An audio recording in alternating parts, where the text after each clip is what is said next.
Welcome to All About Animals Radio. Today we're going to talk about horse-racing wrongs. We're delighted to have Patrick Battuello with us from the non-profit organisation Horseracing Wrongs from America. So hi Patrick, lovely to meet you. Hi, thank you so much for having me. Thank you. And we're going to have a broad overview of racing, and because a lot has been happening in UK racing, and of course racehorses travel everywhere, you know, they've got passports more stamped than people really these days.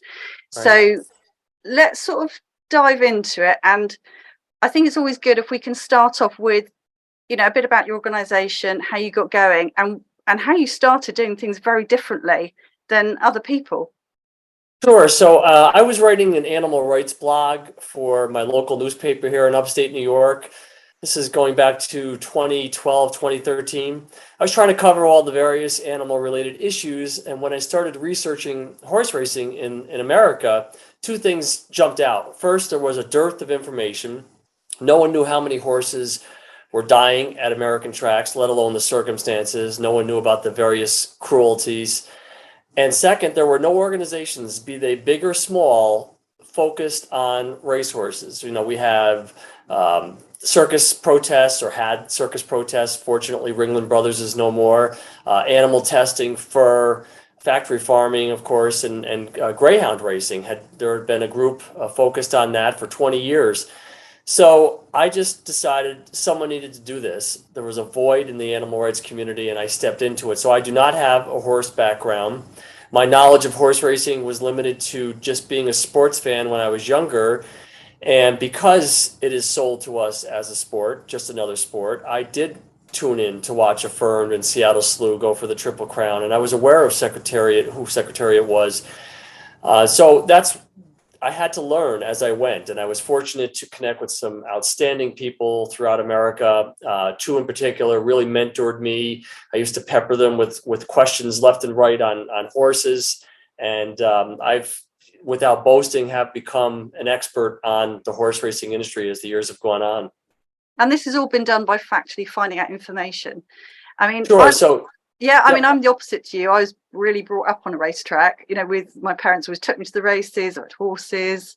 Loved the movie Secretariat. You know, Far Lap and all that kind of stuff. Although Far Lap is a very sad story, and right. It's only really in the last decade, even I've seen something wrong. So for you to take that step ahead, maybe sometimes people that are not brought up right in it can see clearer. Maybe the rest of us have been just a bit too jaded, you know. We still find that today, Yvonne. I have people who detest horse racing, but grew up as fans, and they have a hard time shaking it. Even though they hate what's going on, they still love to watch these animals running, especially when you get to the Triple Crown season. I didn't have any of that going in. We live in upstate New York, so we're about half hour away from Saratoga Racecourse, which is perhaps the preeminent track in the entire country. Okay. And I went up there a handful of times when I was younger, in college, just because it was a social thing to do. Not because I was interested in betting, but just it was the place to go in this area in the summertime. So that was my background, my knowledge of horse racing. And when I started filing Freedom of Information Act requests right off the bat with racing commissions around the country, looking for very specific information, I wanted to know the horses who died or were euthanized at that state's tracks. And I wanted details, full necropsy reports if I could get them.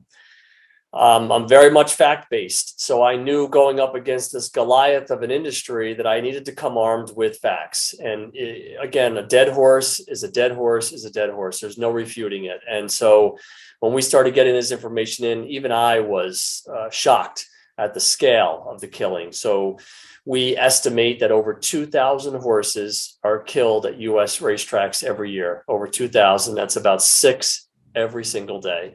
That's not including the ones dying in training or the ones that are just purely wastage. No, that would be. I'm sorry. That would, just to clarify, that would include all track deaths. So either racing, training, or back in the stall. Okay. So anything on the grounds. It does not include what you call wastage, the slaughter end of it. So when you start incorporating those numbers, We estimate that historically between 10 and 15,000 spent American racehorses are shipped to Canada and Mexico for slaughter. So put it all together, the deaths at the track, on the track, at the track, and the deaths at the slaughterhouse. I use the word carnage to describe what's happening in the American horse racing industry. I've been using it for years. I've never been seriously challenged by anyone within the industry. They know it's that bad. Oh, it is that bad. I mean, I've seen over the border slaughter in Mexico. I've made myself watch it from, it's not a secret. Anybody can literally see a PETA video or anything else. Right. And the fact that in Canada, I don't know how many are getting slaughtered in Canada, because they do have a big live export market to Japan. And of course, Mexico, there's no humane slaughter there. They barely have any laws. Right. And, when people say these horses are treated like kings, in their lovely stables, well, number one, a horse rarely wants to be in a stable. It's a box, it's a cage, they're herd mammals. And secondly, they walk out of those stables and straight onto slaughter trucks, don't they? Yes, and you hit the nail on the head. For me, the worst of it is not death. Obviously, the slaughter is an entirely different conversation. But as far as the track is concerned, the very worst of it is the confinement, the intensive solitary confinement. As you mentioned, these are herd animals locked in a 12 by 12 box for 23 hours a day. Yeah. Again, I see it as an animal rights activist as inherently cruel. But whenever I'm approaching one of the various issues in horse racing, I always try to get expert testimony. So I reached out to a nationally known animal behaviorist. He's actually British by birth, Nick Dodman, and he's on our advisory board. And I was so heartened. The first conversation I had to invite him on to our board at the suggestion of another board member. First conversation we had about horse racing, he went right to confinement. Validated all of my intuitive feelings about it. He said that is the worst thing that happens to these horses.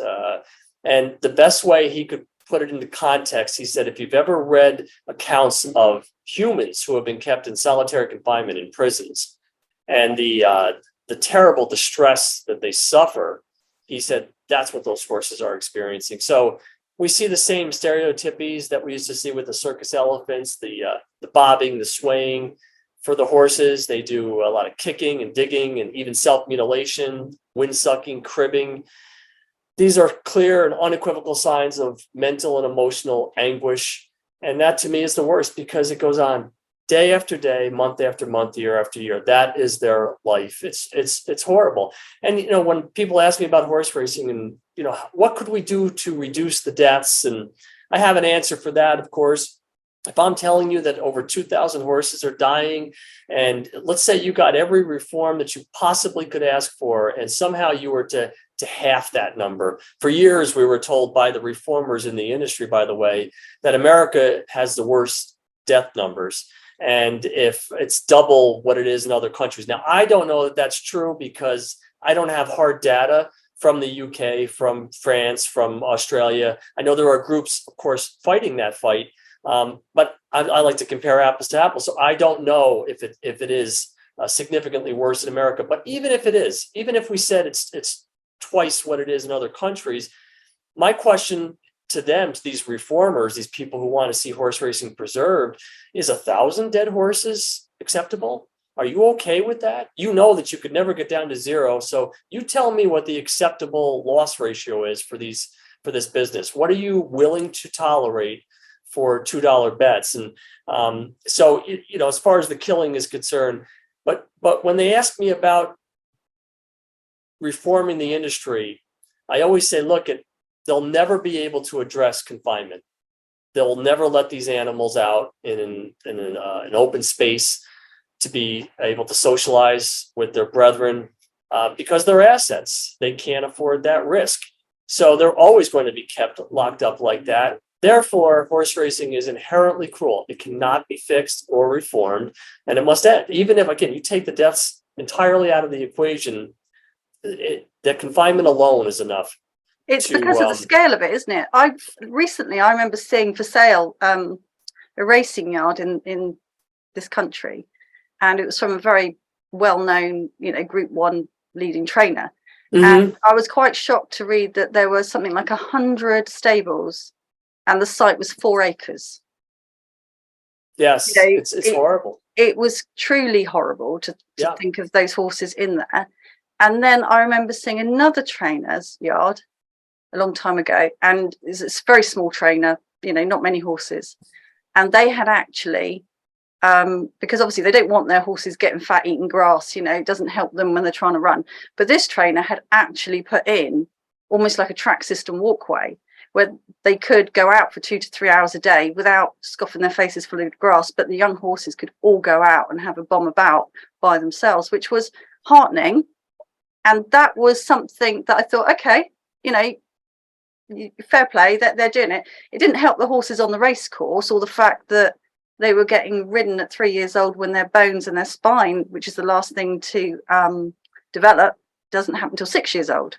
Right. And that's the other thing, isn't it? I mean, there was a horse last week in the UK who broke its leg. The bone was actually sticking out. Yep. Well, we see that all the time, Yvonne. So unfortunately, with the media, and because of the media, the public also, there's an outsized focus on drugs in American racing. There is in America, isn't there? That's something that we don't get over here. Yeah, the suggestion is that all we need to do is clean this up, like baseball with steroids, and somehow horse racing can be made acceptable. The primary reason by far that these horses die in such shocking numbers is their bodies are unformed. They're immature. They're babies. By years. So as you mentioned, a horse does not fully mature till 6. The bones aren't done growing, the growth plates aren't done fusing, and the higher up the horse's body, as you said, the slower the process. So the bones in the spine and neck of all places are the last to finish. These horses are rushed into intensive training at 18 months and raced at 2, which on the maturation chart is the rough equivalent of a 6-year-old child. We testified before the New York State Senate back in 2019, a bunch of us advocates, and along with us was a prominent equine vet here in New York. And he talked about that. And one of the questions from the senators was, well, what's the difference between that and putting our children in Little League or Pop Warner football? And he, without missing a beat, again, this is an expert, said these horses are going right to the Super Bowl. So it's that intensive early grinding of those bodies. So the states that give me full necropsy reports, states like Maryland and Kentucky and California, I see time and again 4, 3, even 2-year-old horses. These are pubescents and adolescents dying with chronic conditions like osteoarthritis and degenerative joint disease, sometimes in all 4 limbs. And for many of these horses, they haven't even been raced a dozen times. So it's not a matter of, we see horses who have been raced 100 times. Can you imagine the condition of their bodies? But it's that intensive early grinding of those unformed, immature bodies that leads to death at the track, by and large. And the drugs do come into play, obviously, because there's inflammation and pain that they need to control. But it's because of the way they're rushed to the track. And again, that's something that's not going to change. They're not going to wait until a horse is 5 or 6 to begin training and racing them. It's never going to happen. It's cost prohibitive. So when I talk about the inevitability of death at the track, that's primarily what I'm referring to. Can you tell us about the drugs used in American racing? Because, when I've seen a race card and I've seen this horse is on, I want to say latex, would that be right? Lasix, right. Yeah. Go ahead. And why or how did that even get started? The fact that drugs are part of racing in America. Yeah. Well, we have to, first off, we need to draw a distinction between drugging and doping. Drugging are overages of legal medications. Okay. Things like I'm losing my. Sorry. What's the drug that they use for the inflammation? Are you talking about Bute? Yeah, Bute. Yeah. That's what I was looking for. That's obviously, as you know, is a common drug, not just for race horses, but for all horses. Yep. It's kind of, I've heard it likened to aspirin for humans. It is, yeah. So if you have too much Bute in your system, though, there's going to be an overage, and that would trigger a penalty. Doping, on the other hand, are illegal drugs, and we see cocaine, caffeine, Viagra, things like that. Not as common, obviously, as the overages on the drugs. You mentioned Lasix. Lasix is an interesting topic. So for some reason, and it's really exclusive to North America, Canada, and the States, Lasix is used or has been used historically in up to 98% of all starters. Sure. It's ostensibly used to control pulmonary hemorrhage, bleeding in the lungs. There are some within racing who swear by it. They say, look, this is therapeutic. Horses bleed, and we need to control that bleeding. Otherwise, it's cruel. There are others who say, no, no, no, who are you fooling? Lasix is a diuretic. It helps the horse shed 25, 30 pounds of water weight prior to the race. Lighter equals faster. From my point of view, either way, it's an indictment of horse racing, right? If in fact it is a performance enhancer, and you're withholding water from the horse prior to the race, he's shedding all that water weight. That's cruel, right? And if in fact it is controlling pulmonary hemorrhage, what does that say about the fundamental activity of what you're doing? Imagine it doesn't make any sense, does it? I mean, the last thing an athlete needs would be to sweat, not have enough hydration, because your muscles can't work without hydration. Your body functions can't work without hydration. Right. Your venters and everything are given, lots of minerals and lots of mineral drinks. A bit like, athletes here would take a drink to stay hydrated and stay, get your electrolytes, I guess. So it'd be interesting to know how many, out of, this countless death toll, are on that drug, really, because like I said, the vast majority of horses are on the drug, but I don't think that plays a significant role in the horses dying. Again, when I write about Lasix, and I have in the past, it's just to point out that this is an indictment either way, whether it is truly therapeutic or not. It's an indictment. I always say, look, imagine if throwing a football or kicking a soccer ball, or a football in your case, or throwing a baseball, caused the athlete pain and discomfort, suffering, because that's what bleeding in the lungs does to a horse, correct? Yes. Imagine if and you needed to control that pain. What would that say about your sport? Of course, you look at it rationally, right? It's absurd. So either way, on Lasix, it's bad for horse racing. And but again, I think unfortunately there is too much attention paid to drugs overall, and not enough on these other facts as we report them. Again, the osteoarthritis and degenerative joint disease. How do you justify that? How do you defend a 2-year-old horse dying? Now, that's not the reason he died, by the way. He broke a leg or snapped his neck, for whatever the proximate cause of death was. But along with that, they noted in the necropsies that he was suffering from osteoarthritis. It's insane. There's no other word for it. No, it's absolutely terrible. Do you get much government support? Do you get senators, I think you have over there, that are on the side of at least making the sport, I say, vaguely, kinder and doing something? I mean, America's over the border slaughter is quite notorious. I mean, here, a UK racehorse shouldn't be slaughtered with a passport, but they just fly them abroad, and that's how they get away with it. And it's thousands that they do, especially Ireland. Ireland will send dogs to China and have them slaughtered. So, anything goes out of there. So do you get any government support? Are things improving in any way? And they're not improving in a meaningful manner. That said, there are people that are staffing these racing commissions who are good, genuine, compassionate people. I've talked to several who are really trying to do a good job for the horses and be watchdogs. There's nothing significant that could be done to make this better. That's why we have an unequivocal line here. Horse racing is cruel and it must end. It's simple. It's no different from dog racing. In regard to how the animals are treated, it's the same exact thing. In fact, I argue that horse racing is worse because of slaughter.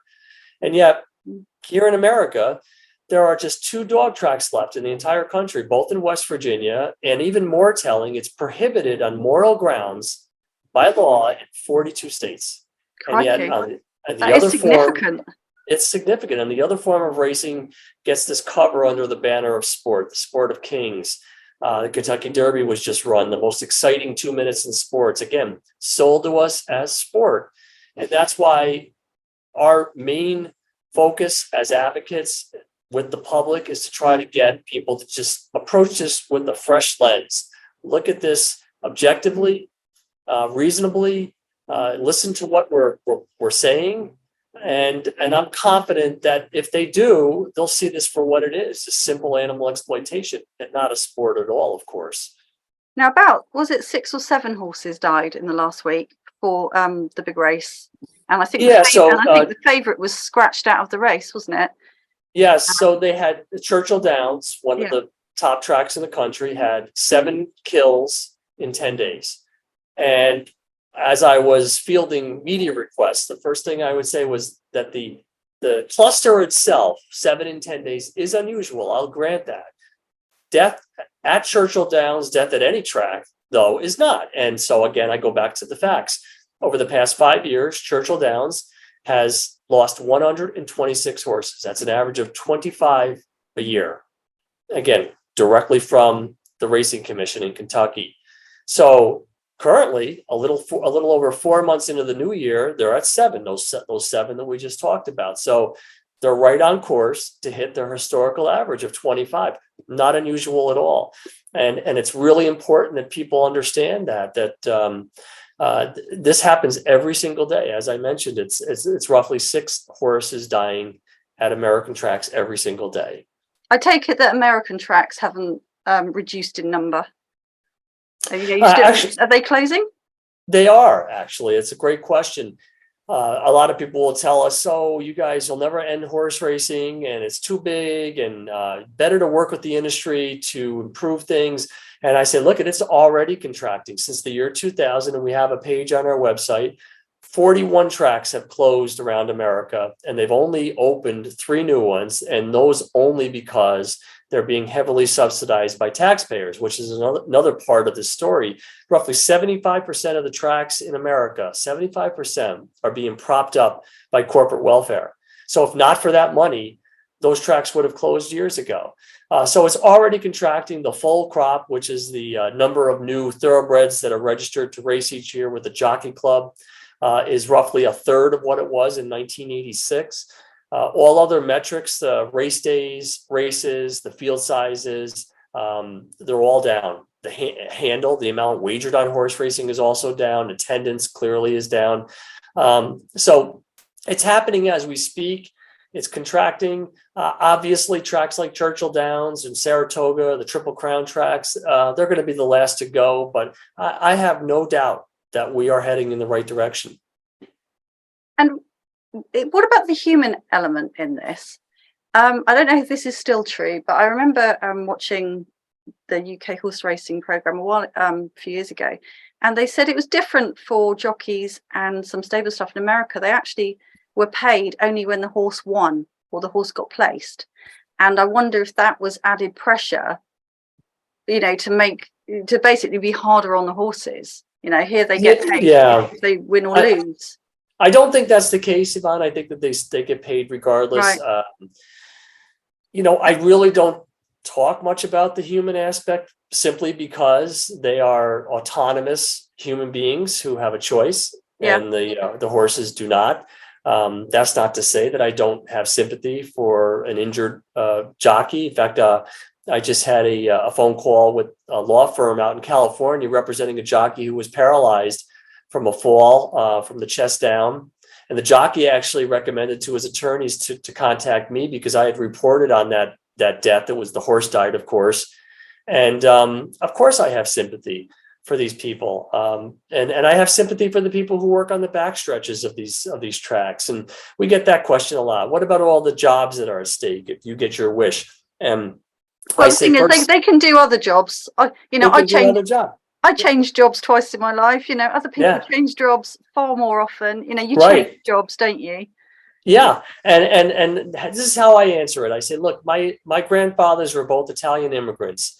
They didn't have an education, they didn't know the language, so when they came here, they took whatever jobs they could find. They taught me and my siblings work ethic, and I respect that. I respect the people who work on the backstretch.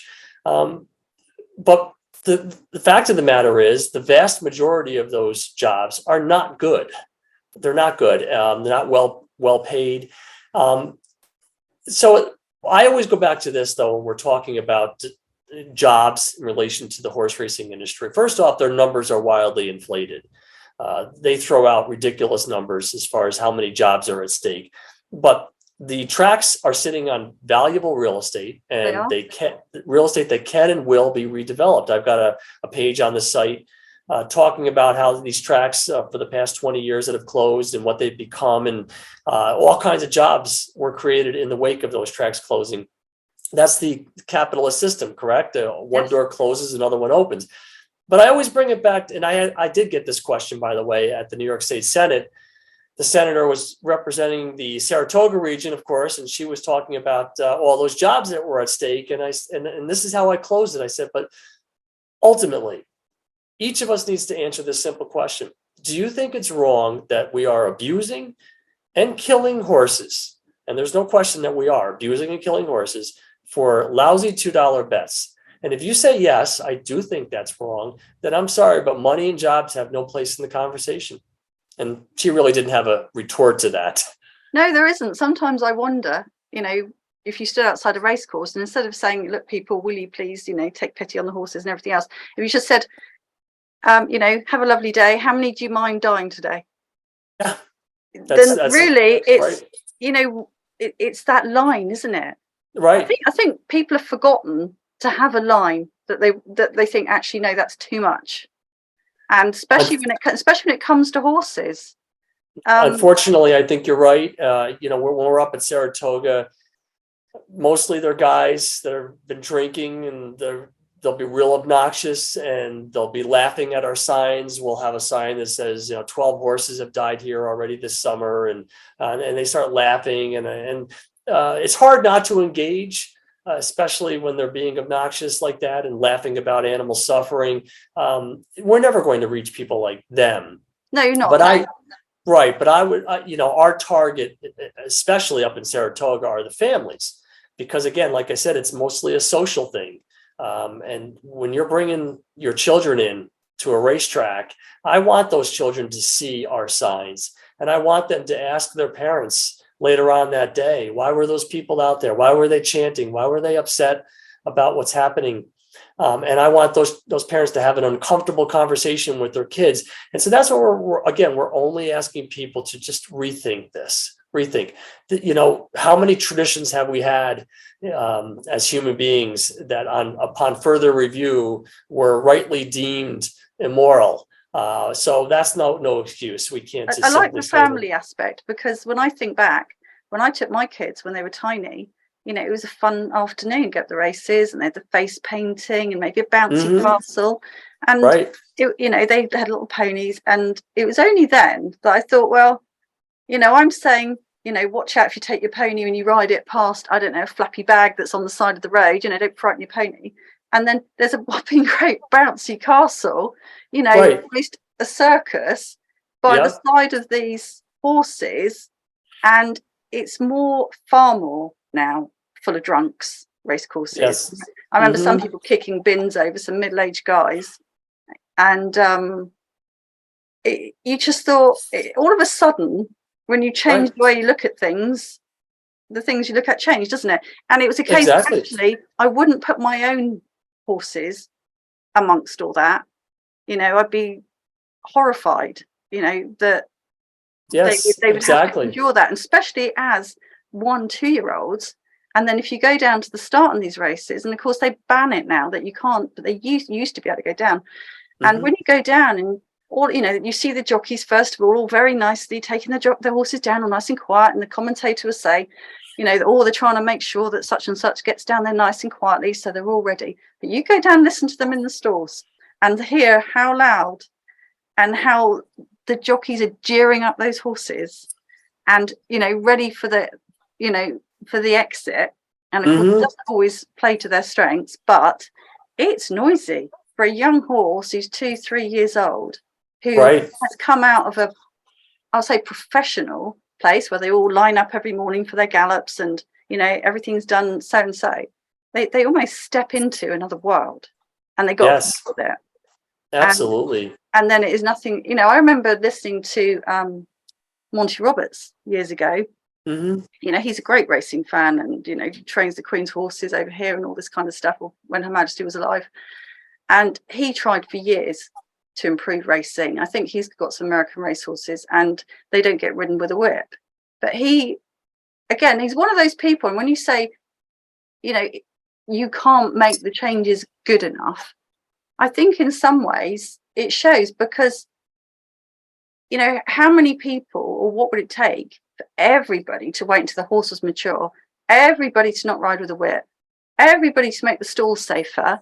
I mean, it's not even going to be the same sport anyway, No. all those changes were done. So there are, even those that are kind and trying to do things nicely, it just shows that it's not really going to ever happen. So all you're going to do is watch these bodies pile up, and these poor horses, like the one here the other day, his bones sticking out of its leg. And then I see that all the time. Yeah. I think the hardest part of the year for me is January, February, when no one's talking about racing. I start to get my FOIA documents in I usually file twice a year, but for the second half of the year, I start getting them in the dead of winter, and I start reading through these reports. And as you just said, it's not just that the horse died, it's the details. And I have a page on the website. It's called How They Died, sampling of some of these horses who died last year at US tracks, and severed spines, broken necks. They bled out from the nostrils. So it's obviously, like you said, compound open fractures, shattered into multiple pieces. This is the language that I get from the racing commissions. And then back in the stalls, people don't even think about the stall deaths. That's something, by the way, that has changed because of us. When we first began, the apologists would come on to the website and go, "It's unfair that you're reporting stall deaths as responsibility of the industry." And I always use an historical analogy. I'm a big Civil War buff, history buff in general, American Civil War. And we were taught as children that 650,000 odd soldiers died in the Civil War. Most people know that figure, but most people are unaware that 2/3 of those soldiers died of disease in the camps. No historian has ever tried to draw a distinction between a soldier who died of dysentery and a soldier who died of a gunshot wound, nor should they. And the same thing applies to horse racing. We're talking about still active horses in between races, most of them still pubescents or adolescents at best, dying in their stalls of colic and laminitis and pleural pneumonia. And often we see in the reports, found dead in the morning, quote, found dead in the morning. The horse died all alone by himself in his stall. Sometimes they can't even pinpoint a cause. So that has changed. So now it's just accepted. We're talking about all kinds of track deaths. Racing, training, and stall are all included. And that's largely because of the work that we've done. We drew a hard line.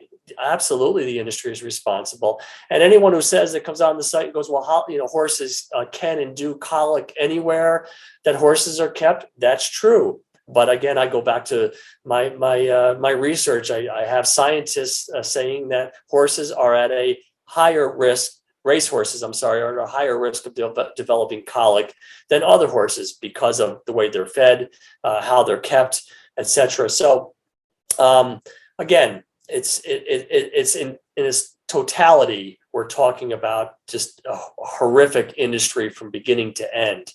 And one thing that I did want to talk about that most people don't even think about. So last summer, we had a professional photographer taking photos of us out in front of Saratoga protesting. She said she was going into the track to take pictures. She was going to take pictures of the fans, but Nicole, my partner, said, if you have a chance, take pictures of the horses' heads. all the paraphernalia on the heads, the chains and the tongue ties and the blinders. And she did. She took these really strong, powerful pictures. I see animal cruelty, okay, but I'm just an activist, and they would dismiss me. This is what we do with horses, right? So we sent them to our advisory board, and Dr. Dodman said, it's a little out of my wheelhouse, but I'll reach out to a colleague from Tufts who specializes in equine ear, nose, and throat, and especially the bits and how they affect horses. He was a little reluctant at first because he didn't want to be associated with animal rights. And I said, look, at Dr. Cook, I'm just asking you to write what you see. That's it. Just write what you see. He wrote a devastating statement, Yvonne. It's on our website. If you do a search for bits or cruelty of bits, you'll find it. He said that all of those horses that were being raced that day, this is at Saratoga, again, this is the elite. All of those horses are going to not only feel pain from the bit, this piece of metal shoved up into the soft palate of their mouths, but also because horses are obligate nose breathers, and in the wild have to have a tight lip seal when they're running. These bits prevent that. So all of those racehorses, and again, these were his words, he said, are going to have feelings of asphyxiation, suffocation, and he likened it to waterboarding. Can you imagine? One thing for me to try to say that, but here's an expert. I defy any one of these racing people to come on and say, oh, he doesn't know what he's talking about. He does. He's an expert. So it's something that no one ever thinks about. Bits. That's right. And yet, if you take the same horse loving people that would go to the races, they wouldn't do the same to their horses at home. You know, they want to see their horse at home live to 20, 30 years old. Right. I would imagine, and I'm not one for assuming anything generally, but I would imagine that probably less than 5% of world racehorses ever see 20 years old or see a retirement. I would say it's maybe the really good brood mares that they want to protect the lineage, and you know, the elite stallions, you know, of the really big owners. And yes, you do have some owners that these days they do run very good rehoming, but it's tiny. It's a tiny fraction, and then to get to that rehoming, they got to survive. They got to survive long enough, you know, and it's not many. And this is the thing as well. I mean, I find it heartbreaking knowing horses so well that they're not going to see a retirement. You know, I hate it when I see kids' ponies passed around from pillar to post, and I think, geez, you know, did that pony ever get a break or a thanks, you know, or get that retirement? You know, and I think we need more people who have horses to really stop almost supporting the other industries. They sort of think it's them and us, and it's not. If we stop the worst of it, we actually protect our own, you know, hobbies, right? Our care. It's not if they stop, someone's going to come after us. It's not. And I think that is another really big issue when you're trying to stop cruelty of animals. It's a bit like trying to stop an elephant in a zoo who's bobbing backwards and forwards and swaying backwards and forwards. You're not trying to stop sanctuaries where people can still have sustainable tourism, but you are trying to stop that. And there's a murky water, and especially in these climate times and everything else, things are going to change. You know, I don't know about in America, I'd imagine so, that all the extreme weather, I mean, we, you know, for us, we're you know, we don't do heat very well. And loads of relay racing was cancelled last summer when we had a nearly 40-degree heat wave. And, you know, it's going to be the same thing, isn't it? So it's almost their own industry is going to become unsustainable.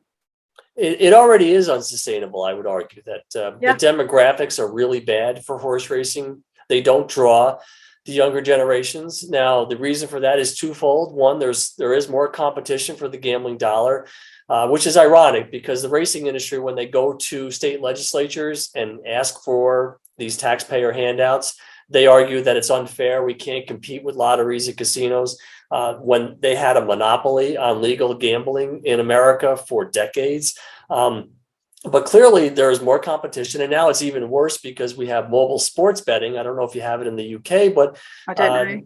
You could bet on basketball, football, baseball on your phone. Yeah. So clearly the younger generations are more interested in that than they are in learning how to handicap a horse race. But the other part of it is that there are just changing sensibilities, right?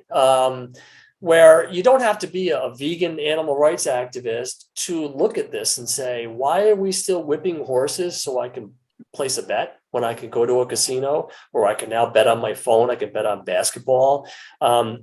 Different sensibilities, clearly, and a lot of that has to do with the information at our fingertips that I didn't have growing up. And I think it's wonderful. There's just so, all you have to do is punch in a search on horse racing cruelty, and you're going to find sites and people bringing it to light. So they know that long term, this is a losing proposition. Now, I say that, and Churchill Downs is boasting that they set a record and amount wagered on the Kentucky Derby Saturday, but that's an anomaly. That's a isolated instance. We're talking about a handful of races over the course of a year that are truly successful and draw the masses. Racing day in and day out is a failing proposition. They know that. And so long term, we're in good shape. We just need to really work on these subsidies because, again, as long as these laws are on the books, they're going to laugh all the way to the bank. And the way it works, I'm not sure if you know, but they create what are called racinos. There's a combination racetrack casino at these tracks. They establish these slot parlors, basically. And so people betting on the slot machines, a portion of that money, instead of going back to the state where it's supposed to go for education for children, it's being used to prop up the racing operation. So people are unwittingly supporting horse racing. They have no interest in horse racing, but they go up to these slots parlors and are supporting racing. As long as those laws are on the books, these horse people are going to laugh all the way to the bank. So we're working on that here in New York. We have legislation to reverse those subsidies, and we're hoping that we can do it in other states also. That's really good. I mean, that is amazing what you're achieving and what you've done. I mean, well done you. I mean, that again, wouldn't have even thought that. I don't think anybody knew that. And it's things like that, especially in a cost of living crisis, I think people are becoming more caring towards, the increased poverty. I think everybody knows everybody that's, maybe their life was okay. And then maybe, as we know, things happen in life. It's not your life planned for something to go wrong, but it does. And living expenses is expensive. So nobody wants to see anything taken away from, kids doing well or families or anything else, and especially not for an elite industry that, as you say, you don't even need it if you want to gamble or anything, which isn't the best use of anybody's money. But, there's football, there's hockey, there's basketball. That's what we say. Don't gamble on the backs of suffering animals. Yeah. Enough. That's one of our taglines is, if you want to bet, but not on animals. Do you just sort of a final sort of thing, really? I think we've covered an awful lot is about the over the border slaughter. Is your organization, I know there are other organizations that do that, but do you kind of highlight that? Or we do. You do? Yeah. So when we first started, slaughter on U.S. soil had just shut down completely 6 years prior. So 2007 was the last time we had functioning slaughterhouses. So now we ship them. But there were 2 studies, and only 2 studies that had been done to try to identify the breeds. And one study had 19% of the total American horses going to slaughter were thoroughbreds. And I use thoroughbreds as synonymous with racehorses. It is. And another one had it at 16%. So at the time, we were shipping well over 100,000 horses to Canada and Mexico to be slaughtered.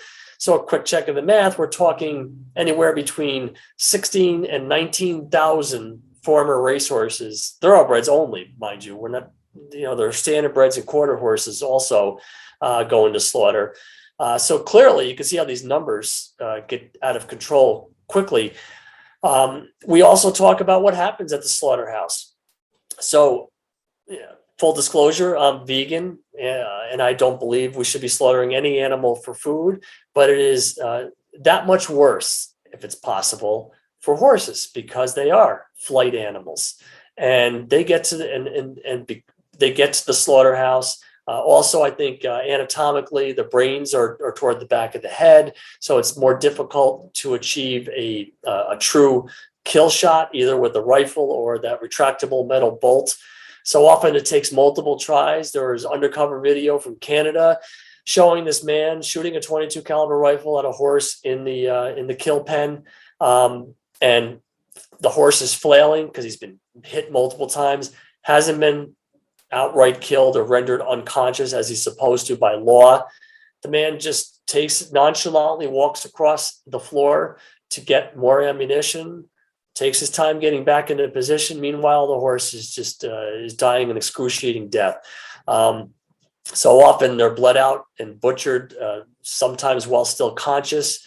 It's terrible. There's this one quote. I don't have the whole quote in front of me, but just paraphrase. It's from a prominent Canadian equine advocate who did a lot of undercover work at those Canadian slaughterhouses. And she said, what broke her heart the most was because these animals are so trusting and lived amongst human beings with that relationship. They would rush to the sides of these pens to try to greet these slaughterhouse workers who were going to kill them, looking for a friendly face, looking for someone. And this is after being stuck on a crammed truck they can go up to 28 hours by law without food, water, or rest. At that point, they're just meat waiting to be slaughtered. So it's horrible. It's absolutely horrible. I mean, I call it equine hell, the slaughterhouse. There's no other way to put it. And that's the end game for a majority of American racehorses. That's the end game. And we try to bring that up when we're out there protesting. We'll tell them, even at Saratoga, most of the horses racing today will end up at the slaughterhouse. Are you comfortable with that? So it's more than just what happens at the track. And I think as well that when we're told, how much the stable staff love these horses and the jockeys and the trainers love these horses, I like to ask the question, in my mind, are you leading them into slaughter? Are you calming them as, the bolt, the gun, whatever is doing, and when they can smell death? And that's the thing, isn't it? Love shouldn't end in a slaughterhouse. And of course, it's horrible. It is completely horrible. And these horses deserve so much better. They really do. It's They do. I couldn't agree more. It's a worthwhile cause never to support this industry, and just quite simply ask for a bit of kindness. Right. And treat every animal like they're your pet, really. There's a reason pets don't go to a slaughterhouse. Right. Exactly. There's a reason you don't hit your dog when you're walking it in the park. And it's a similar thing, isn't it? And that's the thing, you've got to break down that barrier of almost a horse on a race course is different to a horse in your field. If you wouldn't do it to that one, you don't do it to that one. Yeah, and I say that all the time regarding whipping. Yeah. If you saw someone whipping his dog in the park, you would call the police, and that person would be arrested on the spot for felony animal cruelty. Yeah. At the racetrack, it's right there in full public view, and it's considered part of the tradition.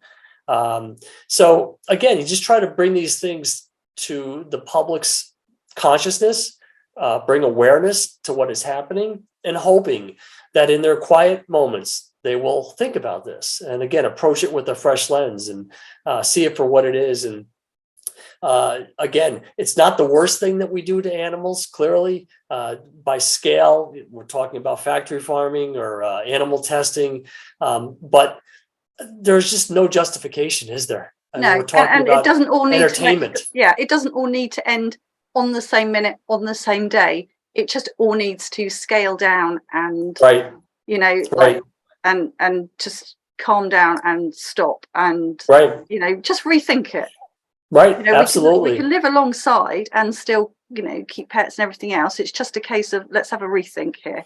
Rethink. There's no point having science. There's no point having science if you don't follow it. That's right. Yeah. That's right. Do we've talked about, I think, an awful lot today, and you know, it's really good to have this discussion, because this is one of those discussions that is kind of in your mind and it's never really out there. And again, it's about, as you have done so very well, presented the facts. And that is the change in how people that want to, change government laws, which is what you're doing. And you really go from the ground up. You stand outside race tracks, but you're also trying to change laws. And I take my hat off to you for that. And I hope our listeners, can take an awful lot from this.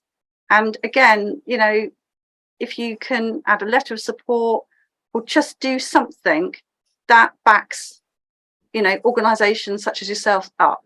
And on your website, which is Horseracing Wrongs, I think .com, is that right? .org. Facts are on there, Facts. And again, it's one of those things.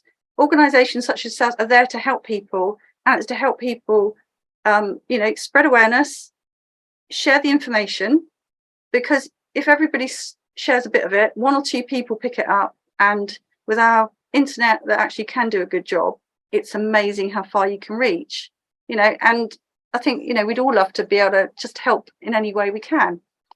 Absolutely. And the animals don't have any voice, right? Exactly. We have to be their voice. As Nicole, she puts it perfectly. She said for over 150 years, these horses suffered in silence and died in anonymity. And we are finally giving them representation. And that's all we're asking people to do, is to join the fight any way you can, whether it's just sharing our posts or writing a letter to the editor. But that's still a very effective way to advocate. Joining a protest, whether, if you're in America, obviously, we will help you find a protest or start a protest. But anywhere that horses are being raced, in the UK, in Australia, wherever, we have to rise up and tell people that this is wrong. This cannot stand. And look, I always say every great social movement starts in the streets, right? Whether it's civil rights or women's rights or sexual orientation rights, whatever. It always starts in the streets with protests. You have to voice your outrage. You have to let the public know that there's something wrong going on. And that's what we're doing with animals and horses specifically. It is. Thank you ever so much for joining me today, Patrick. I really appreciate it and the opportunity to meet you. Thank you so much for having me.